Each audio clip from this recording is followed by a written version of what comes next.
welcome to Coffee with Jude.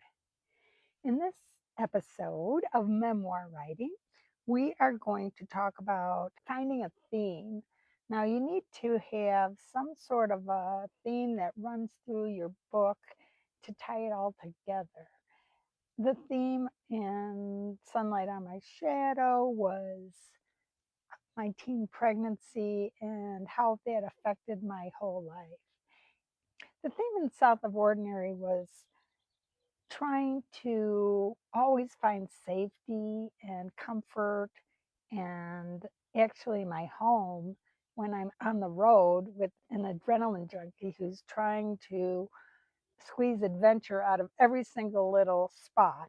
It's a lot about dealing with emotions and how in those olden days I stuffed my emotions. I thought I shouldn't have them, I shouldn't be afraid. And so the theme was coming to terms with accepting who I was and what I wanted. The other part of the video is using an outline or not. Sometimes an outline can be inhibiting. I don't know why I really don't like using outlines. I guess maybe it reminds me of when I was in 7th grade and I had to outline everything. It's great to have a list of things that you want to include, but you're probably going to discover the structure and the way it flows just by the writing. So sometimes outlines can be inhibiting, but if that's how you write and that's what works for you, that's great. The last part of the video will be a exercise in using the senses. How do you describe smells?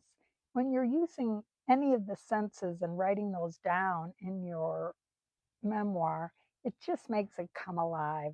So a little practice with putting smells and sight, things you see, and feelings into words is such good practice because it just will make your memoir come alive. So here we go, we'll watch it. Writers ask, do you have to have an outline and know exactly where you're going during your story? Do you sit down and you write it all out first in an outline form? Well, I believe that memoir is a little different than like a how-to book or a mystery book where you do need an outline because you're going to have detailed plot twists, and maybe you do make that up as you go along, but it would be more useful in a how-to book. But for memoir, I think that it's the actual process of writing and sitting down and writing that tells you what your story is. So when I was writing Sunlight on My Shadow, in the very first drafts, I had these childhood ditties that were cute and whimsical.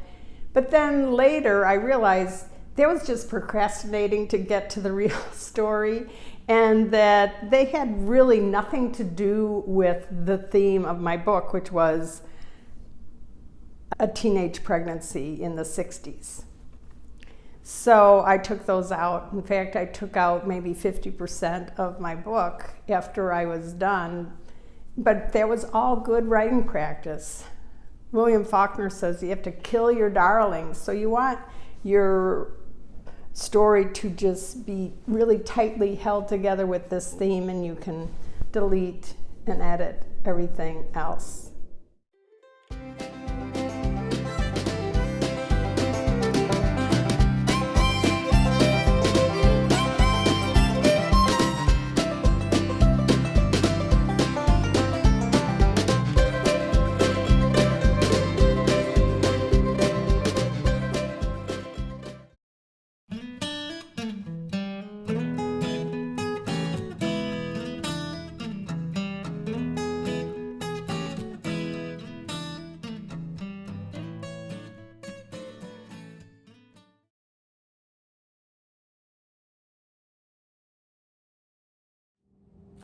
During this writing exercise, we will choose a smell and then we'll write it into a story. So it will start like this. It's the smell of snow melting on garden dirt. It's the smell of the oniony breath of Sister Rita. It's the smell of cracked pepper on a fried egg. It's the rot of an orange in a bowl. Here's an example of an excerpt that I wrote about the smell of creosote railroad ties. For instance, it's the creosote smell of railroad ties that brings back those summer days at George Downes's beach. Hot and humid, sand squishing through my toes as I walked up the railroad step ties to his cabin for a drink of water. Or when I sat on the wood and watched the waves coming in off the lake on the days when the wind blew out of the south. His beach was always sunny and warm and full of life with other humans milling around. It's the smell of the newly bought textbooks as you open them before school starts. I always thought that was kind of a fruity smell. I love that smell. It made me excited to learn. It's the basement smell after rain. It's the Crest toothpaste. It's the smell of ivory soap, your mother's perfume, lilac. Natalie Goldberg says, there are smells out there that explain you. Let them take you home. Okay, pick a smell and write for 5 minutes.